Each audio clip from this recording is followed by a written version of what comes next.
Sexuality and all of our attitudes towards it is patterned in the second chakra.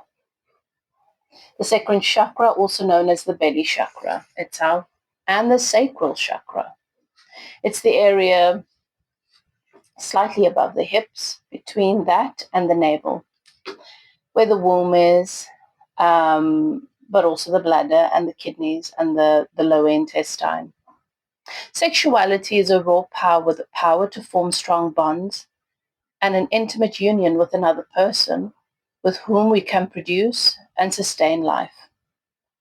Having a mate and forming a family with or without children represents stability for us as adults. Finding a life's partner also includes forming a union with a person of the same sex, breaking through the cultural restraints that have held people to confined and limited forms of sexual expression has allowed individuals to seek companionship according to their needs.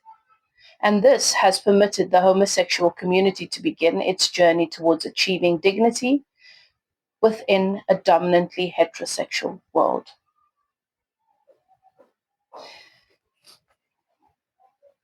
Through sexual union, intimate union, divine union, which is mental, emotional, and spiritual, and physical. Complete alignment in all facets of who we are. This kind of union allows us to access God, divinity. It's a form of worship. It is the ultimate symbol of creation. This is why we have sex magic, because it's such a powerful creative force.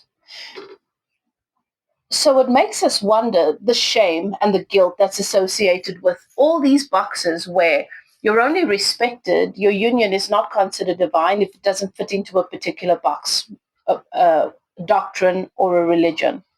And it's all bogus. It's not real. So many people have forced themselves to conform so that they can be accepted by family and community. And then they've ended up attracting and creating a whole lot of unwanted negative karma, not only for their family, the children that they bore within that family, because they were never really in divine union with that partner just because they were of the same sex. Marriage is another institution that is man-made and does not qualify for as automatic divine union. So divine union is a level of love, a higher consciousness of love that is not confined to boxes. It's not confined to doctrine. As I've said before, it's mental, emotional, spiritual, and physical alignment with another soul. It's the capacity to honor yourself within union. And there are many marriages, many people who are married who don't have that capacity, many people who are in same-sex relationships who don't have that capacity. So what are the compromises that we are willing to make to be chosen, to fit in, to be considered or deemed good, to be deemed on the right, to be considered or to qualify being on the right track according to what society dictates, only to later realize that it's not a recipe to happiness. So your relationship with source is between you and your inner being, you and God. Not an ideology, not a religious organization, not an institution, not even your community or your family. Sometimes your relationships challenge their ego, and that's theirs to do with whatever they wish. But in my upcoming workshop, we're going to dive into the ways in which we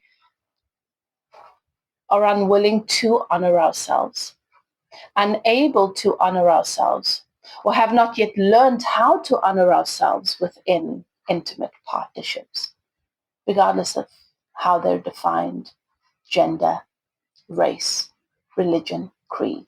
None of those things matter. Those are all man-made things. They do not even exist in the eyes of Source. Symbolically speaking, because Source does not have eyes. Did you get what I'm saying?